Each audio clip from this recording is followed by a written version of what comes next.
FreshBooks is excited to announce the launch of an all-new version of their cloud accounting software to help the self-employed. Create and send professional-looking invoices in less than 30 seconds. Set up online payments with just a couple of clicks and get paid up to 4 times faster. FreshBooks is offering a 30-day unrestricted free trial at freshbooks.com/SP and enter Smart People Podcast in the How Did You Hear About Us section. That's freshbooks.com/SP and enter Smart People Podcast. The podcast where we talk to smart people, but not necessarily done by smart people. That is an awesome question. This one goes down probably on one of my top 5. Hey, I like nutrition. I like to eat food. This is the coolest thing ever. We're going to do this forever. I wish I paid more attention in that class. You know, I'm going to be honest, I don't understand that. As a man, I don't get it. Welcome to smartpeoplepodcast.com.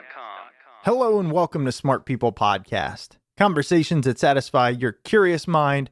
Chris Stemp here, and let's get on with it. It's going to be quick all the way around. Fairly quick episode for you, and a quick intro. But before we get into it, I got to talk to you about something. Assuming you listen to this in the next couple of weeks, it's almost Christmas. And you know what that means? It means you can support us. We know everyone does their Christmas shopping on Amazon these days.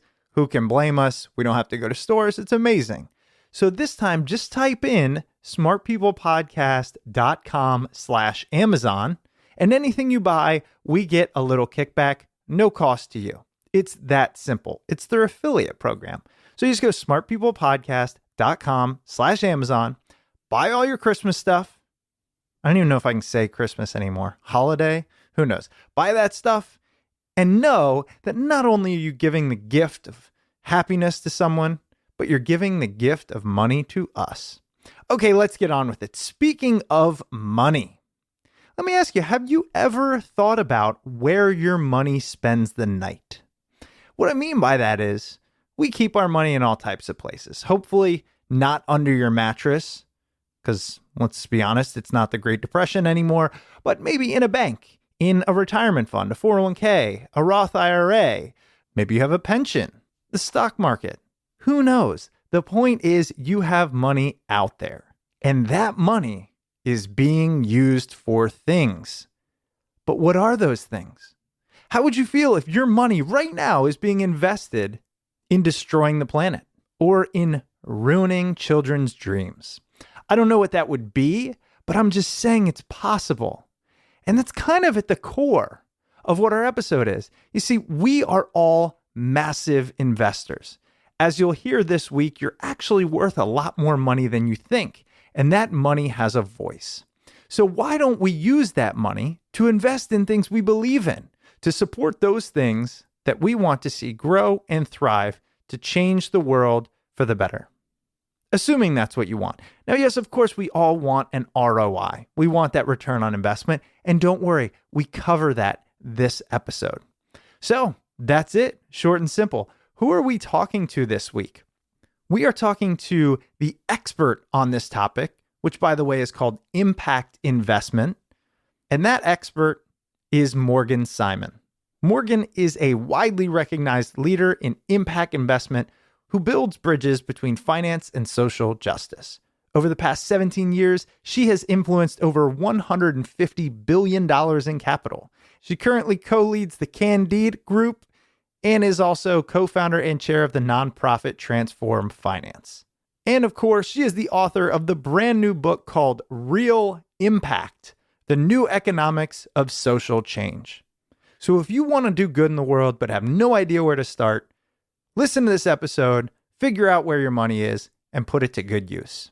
We are at smartpeoplepodcast.com. Come on over, check us out, sign up for the newsletter, and thanks for tuning in. Enjoy this episode with Morgan Simon.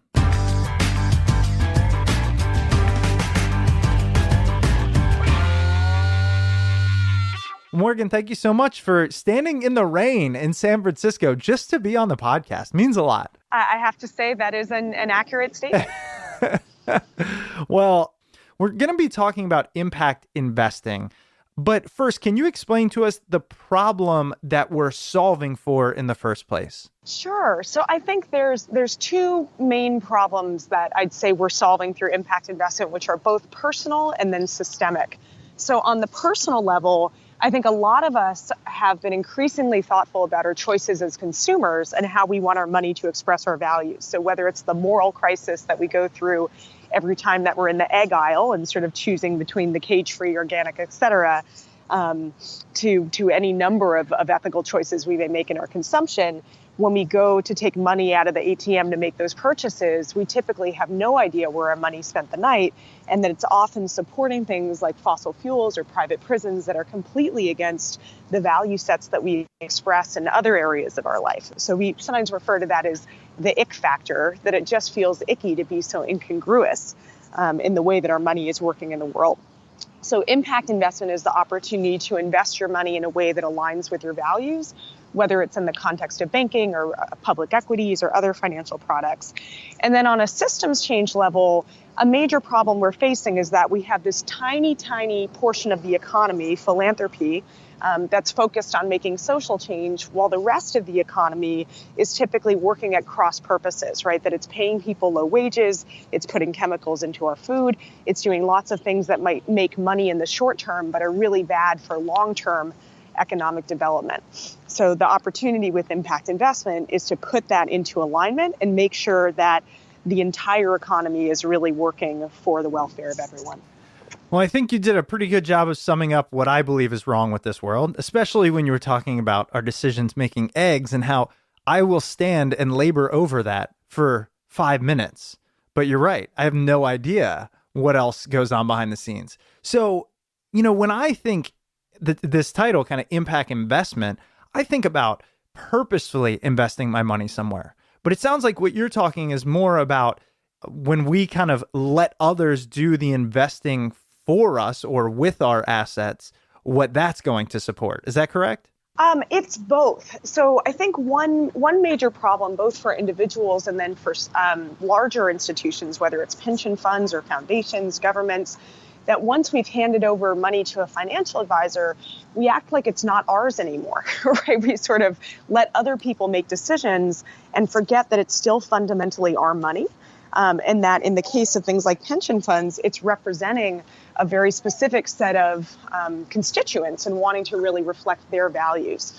So I think there's the opportunity to really take ownership of our money, to instruct advisors to say, hey, I really care about the social and environmental impact of my investments. And what can you do? You do work for me, right? And sometimes that can be expressed in terms of what we don't invest in. But I think the opportunity, particularly with impact investment, is to really think proactively about how can I really support the stuff that I care about so that I'm excited every time I look at my investment portfolio, to be looking at renewable energy, to be looking at companies that are doing great by their employees and really creating wonderful products for the world.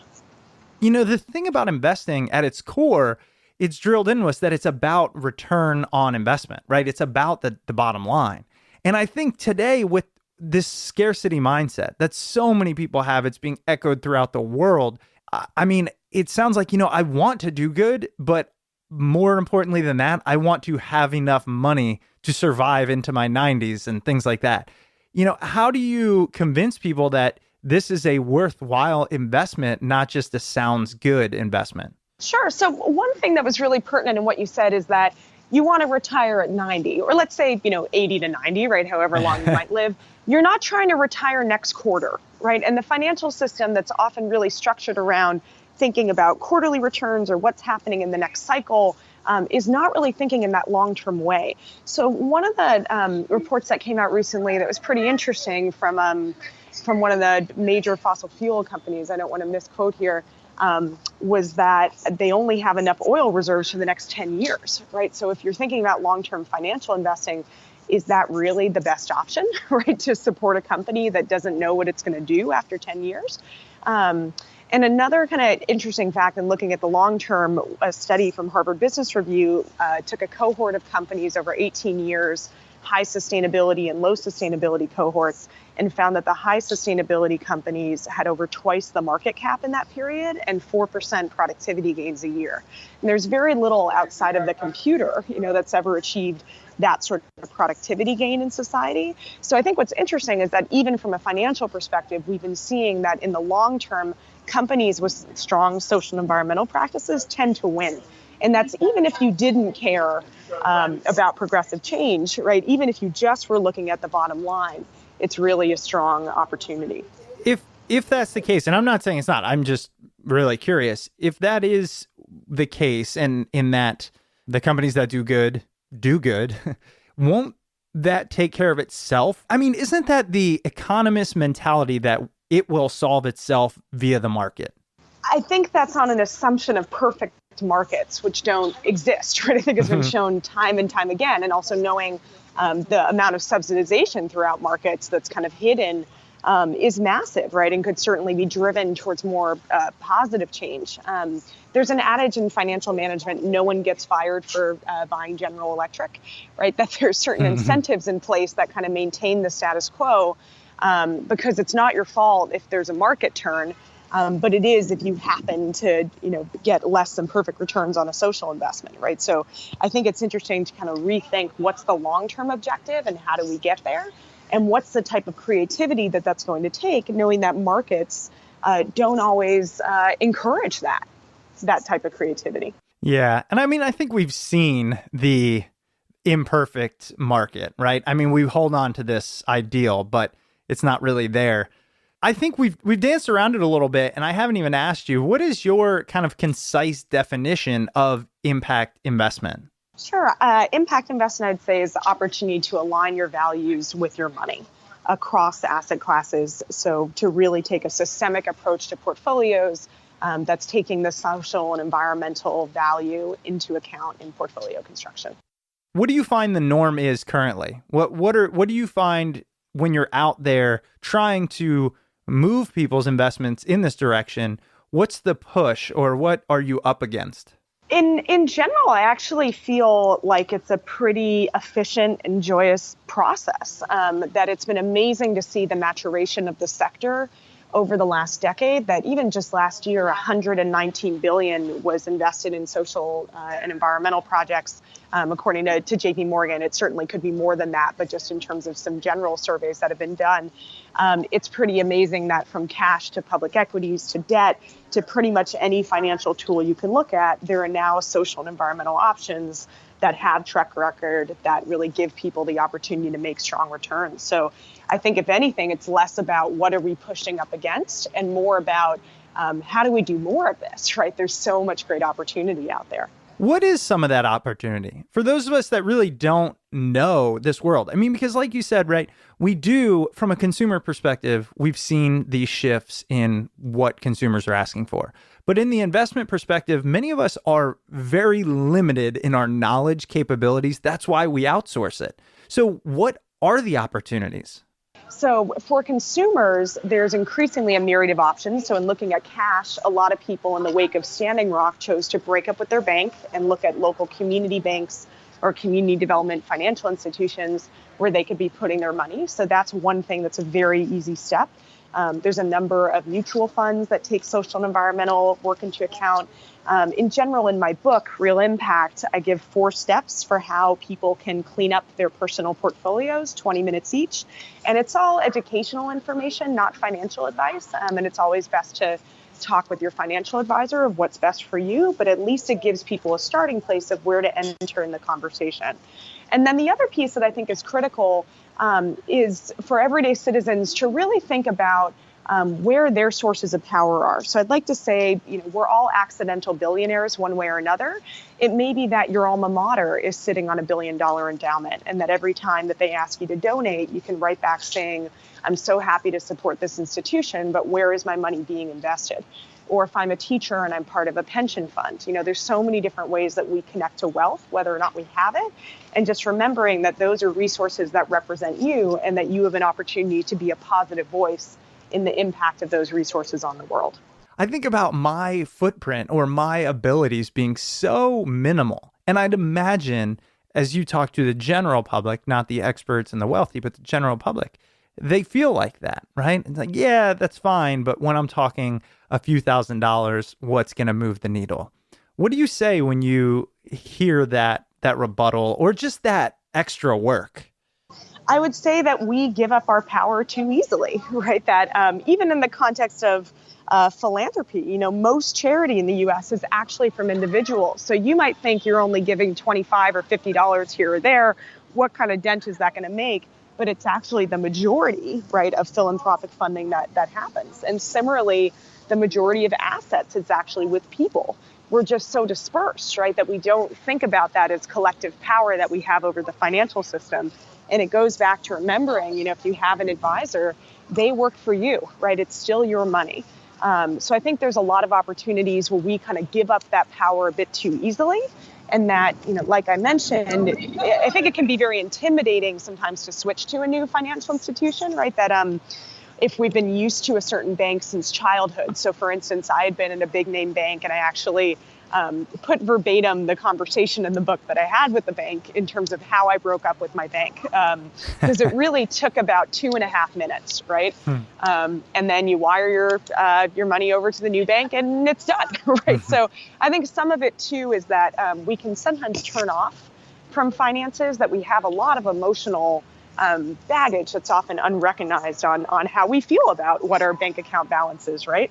And I think that rather than kind of trying to ignore it, taking the opportunity to have it be a more positive force in our lives can really create a positive mind shift in how we feel about money. And now a quick word from this week's sponsor. Racing against the clock to wrap up projects, prepping for meetings later in the afternoon, all while trying to tackle a mountain of paperwork? Welcome to life as a freelancer. FreshBooks is excited to announce the launch of an all-new version of their cloud accounting software to help the self-employed. It's redesigned from the ground up and custom-built for the way you work. Get ready for the simplest way to be more productive, organized, and get paid quickly. Create and send professional-looking invoices in less than 30 seconds. Set up online payments with just a couple of clicks and get paid up to 4 times faster. See when your client has seen your invoice and put an end to all the guessing games. FreshBooks is offering a 30-day unrestricted free trial at freshbooks.com/SP and enter Smart People Podcast in the How Did You Hear About Us section. That's freshbooks.com/SP and enter Smart People Podcast. And now back to the episode. You talk about in your book, and you mentioned it in Real Impact, you talk about why you call it real impact, and you break down what real is. And I was really interested going through that. One of the things you talk about is the harm of the current global economy. I was hoping you could really dive into that for us, like explain the things you've seen in all of this research that the global economy, the harm that it is causing. Boy, how much time do you have? Well, we got about 30 minutes. I think that's a really important point, and it connects back to, even when you talked about the point of investment being return on investment, let's unpack that a bit, right? That it's not just about creating money, right? So money is a tool to create the things that we want, right? So money is a proxy essentially for security, health, and welfare of our families and loved ones, right? That's what we're trying to achieve when we amass wealth. And that means access to housing, access to food, access to beautiful environments to explore, access to clean air to keep us healthy. So I think it's sometimes when we lose that holistic thinking about what wealth is, then our money winds up working at a very singular purpose to create more pieces of paper as opposed to create greater human and environmental welfare. Right. So I think that's one piece to kind of, if we had a financial system that had a much more expanded definition of what it's trying to achieve, other than just narrowly focusing on transactions that are not focused on positive human welfare. So one of the things that I found pretty interesting for recent hurricanes in Puerto Rico, there's been a lot of talk about how the electric lines have been down, right, and that this was just a terrible outcome of this act of God, right, this natural disaster.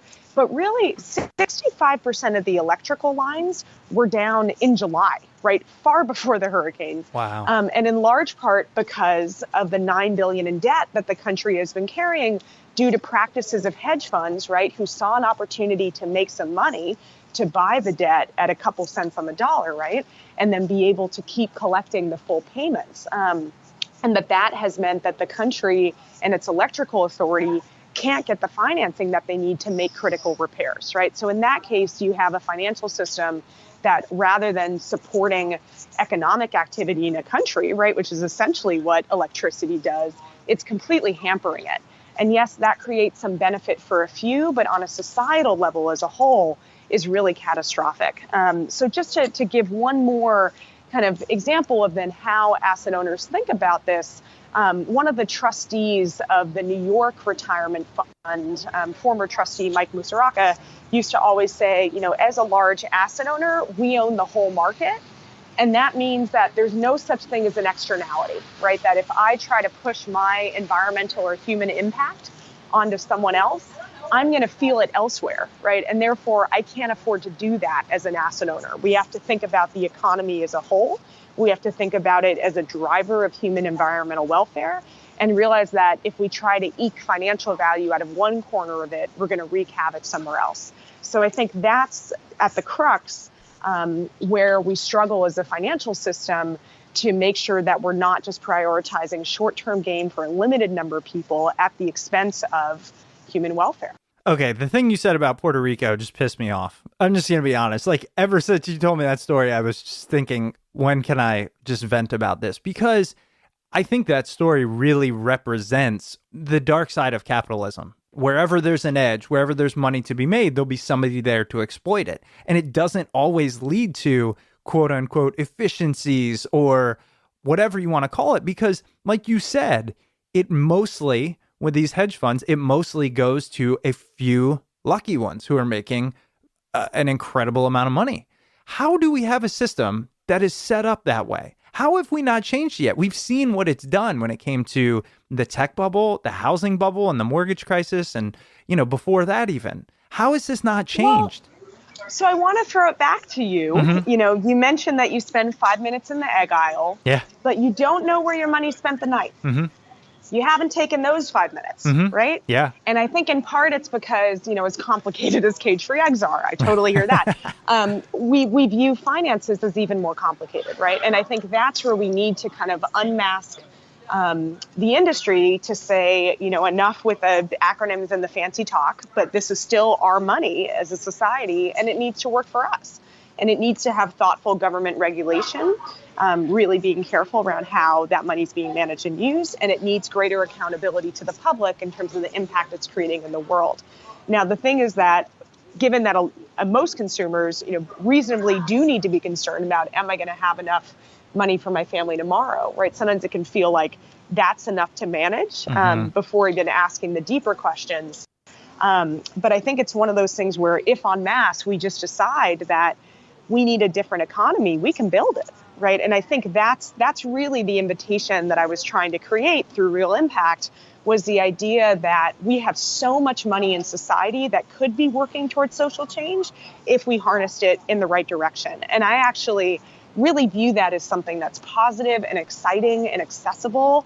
And I want people to come along in that journey. Right. You're part of the conversation and you're really sparking it because I'm sure, what do you feel the political implications of this are? Because let's be honest, right? I think most people would hear this, would agree with the fact that, look, I don't make enough money and it's a struggle already, but of course I'd want things to equal out, right? But I feel like people, and myself included, just feel held down, right? How are we going to go up against the Lehman Brothers or, the whatever other large financial institution? So let's take a second, and maybe for you, if you don't mind, sure, to throw you in the fire. Do it. So did you go to university? I did. Yep.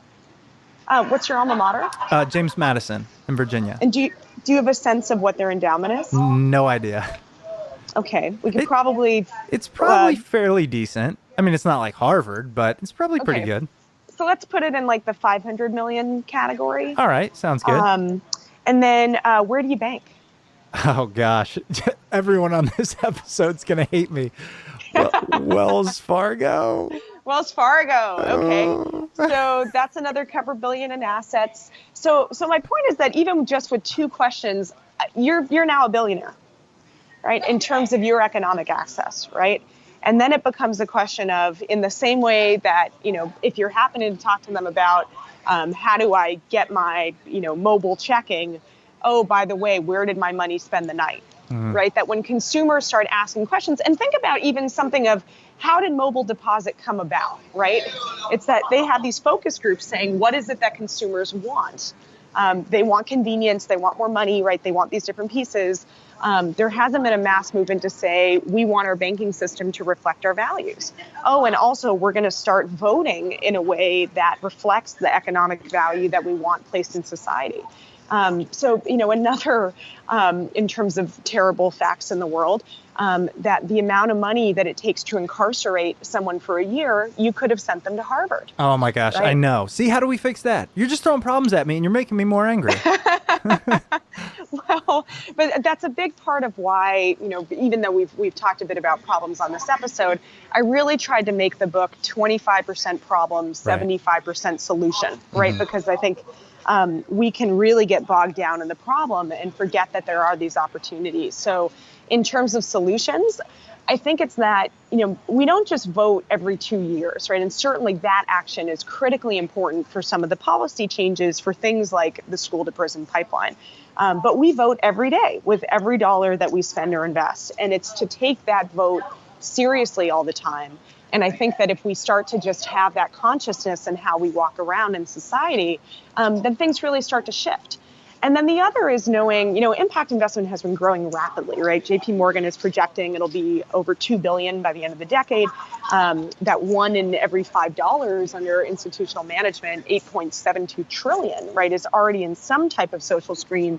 It's also not enough to just check the box, social, environmental, and walk away, right? That we still need to hold institutions accountable to make sure that the change is real. And I think that's the other element of real impact, of knowing that we are in such a critical moment, climate change and otherwise, that we don't have time for gradual change, right? We need real transformative change in economic systems now, right? So it's up to us to really shift what institutions are doing and to hold them accountable for the work they're doing in the world. And now a quick word from this week's sponsor. Support for today's episode of Smart People Podcast comes from Health IQ. Health IQ believes that the best way to improve the health of the world is to celebrate the health conscious through social and financial rewards. So they use science and data to secure lower rates on life insurance for health conscious people, including runners, cyclists, strength trainers, vegans, and more.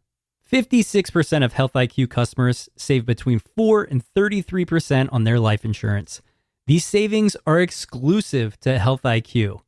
Like saving money by being a good driver, Health IQ gets you lower rates on life insurance for living a health-conscious lifestyle. After all, physically active people have a 34% lower risk of all-cause mortality, 56% lower risk of heart disease, and 22% decrease in cancer mortality compared to people who remain inactive. To see if you qualify, get your free quote today at healthiq.com/SPP. That's healthiq.com/SPP to get your free quote. And now back to the episode. Yeah. And what you said right there is we don't have time. And I agree with you. I mean, I was just listening to another podcast with a well-spoken and respected physicist, and he was just talking about climate change, and he was talking about our environment and the atmosphere and other planets and all this, basically saying how by the time we go, wow, I think we do need to do something, like everyone unites, that means hands down, it's far too late. And that's a terrifying thought. So it's that idea that we need to take the longer perspective, and humans notoriously are terrible at that. And I think it goes back to, even in the face of so many challenges, we just always have to try, right? I think that's kind of the human driving force. I remember one of my dear friends, his son for a while, who I think was about 5 at the time, I was asking how things were going, and he was saying one of the challenges that he was having with his son was that when his son would try to do something and he would tell him, no, you can't do that, his son would look up in his face and say, Daddy, try. right? And like the worst thing you would ever want to tell a child is like, no, don't try, right? Screw that trying. That's amazing. And it just, I often feel like that child, right? Kind of looking out at the financial landscape and saying, hey, what if we tried? You know, how crazy would that be? But if we're really saying that we're fed up with the status quo, that we're open to really digging in and understanding how this system works and what are the opportunities to do it better, okay, what would it look like if we all took the extra 5 minutes to move our bank accounts? Like, wow, what if the banking system was actually supporting affordable housing, renewable energy, local business, right? How would that change the landscape of your community? And it really just doesn't take that much effort. So, you know, do we have the grand panacea yet? No. But if we all start asking the same questions and start even taking the little actions that we can, it absolutely makes a difference. You're reminding me so much of a previous guest we had on. Do you know who Kate Rayworth is by chance? I don't. Okay. You should check her out. She's in the, I believe she's in the UK, but she wrote a book called Donut Economics. And anyways, there's just similarities in the sense that we're raised to think like economics is this law, right? And we just abide by this law.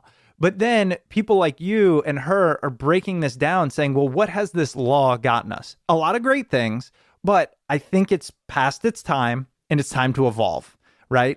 And that's this conversation. And there's the things we can do that, even as you said, are small and are needed. Yeah, and I think it's important to remember from a historical perspective, you know, there was a time when people thought the world was flat, right? And it wasn't that long ago. And that we're so used to when we get born into a system of, you know, sort of thinking that that's the only way that the world could be. And I think part of what we're seeing in terms of the outcomes, right? Natural disasters, climate change, inequality, et cetera.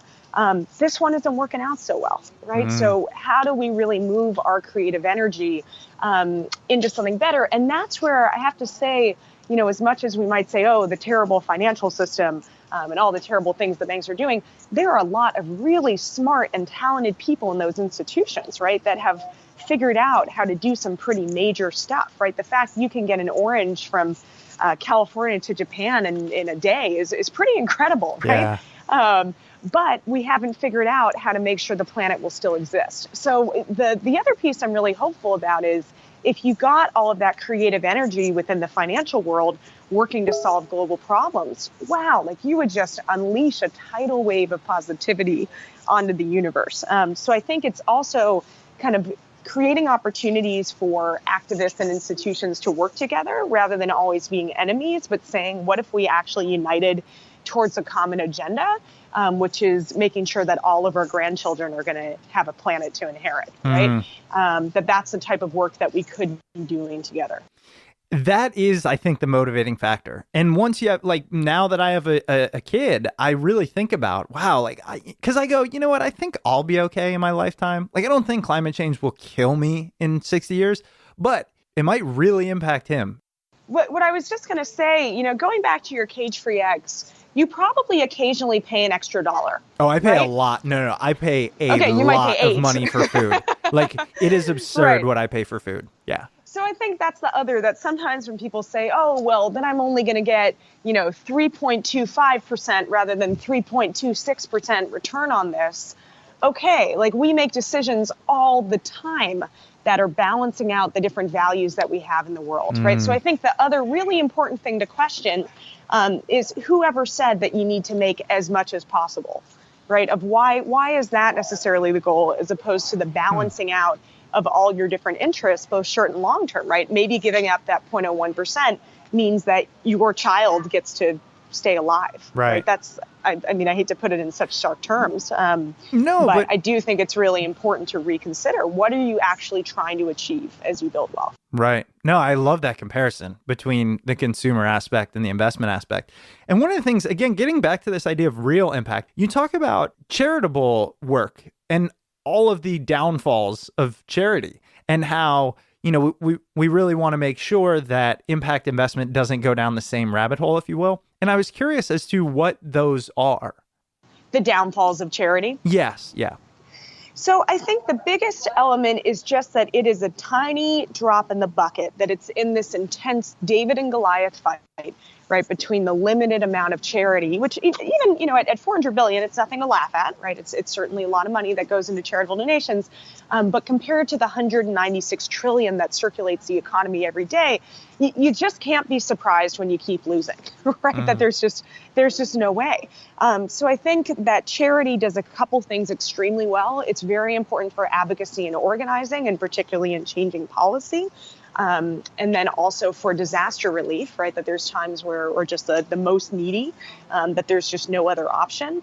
But that otherwise, if you're able to have an economy that just takes care of people and the environment from the start, then there's no need to use charity to fix it, right? That it's kind of like you keep, pumping out cars, and then you have at the factory, and then you have a guy at the end with a sledgehammer, right, who's just destroying them.